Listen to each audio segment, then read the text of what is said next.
This is ANN News Brief.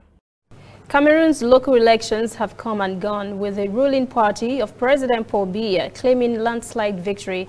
But they may have to come back as the opposition is refusing to let the story end there. It claims the elections were fraught with massive fraud and corruption of voters. It is calling for the result to be nullified. Results of the parliamentary vote are still being awaited. Spokesperson for the opposition Social Democratic Front, Dennis Kemlemo, says the party has filed a petition with the Constitutional Council to discard results of the February local and National Assembly elections. The Constitutional Council says 22 political parties have filed petitions for partial or total cancellation of the local polls. Vote tallies showed the ruling CPDM party winning more than 300 of the 380 councils in the country. They also indicated that just about one-third of the nearly 8 million voters cast ballots. Voter participation in the English-speaking regions was reported at under 10%. Sudan's ruling Sovereign Council says it has agreed to release former President Omar Al-Bashir to the International Criminal Court that has charged him with war crimes, crimes against humanity and genocide. The charges stem from his and his government's role during the war in the Darfur region of the country in 2003. The Sovereign Ruling Council says it will also hand over 3 of al-Bashir's top aides to satisfy one of its 4 points of agreement with rebel groups in Darfur as part of efforts to sustain peace in the region. Bashir and his ruling party officials have been imprisoned since his ouster last April.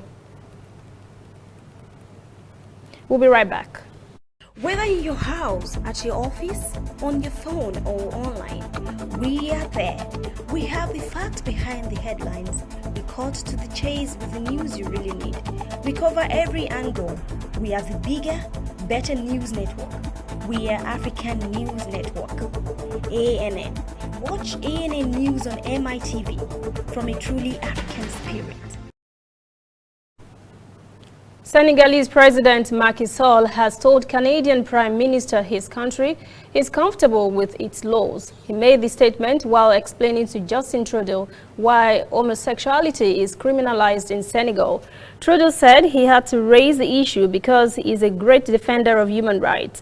The United States, Canada, and other Western nations have been unable to convince Senegal and other African countries to repeal anti-gay and lesbian legislations. Punishment for homosexual behavior or relationships varies across Africa, but it carries up to 5 years in prison in Senegal. Macky Sall told the Canadian Prime Minister his country also respects human rights, but the country's laws on homosexuality will not be changed.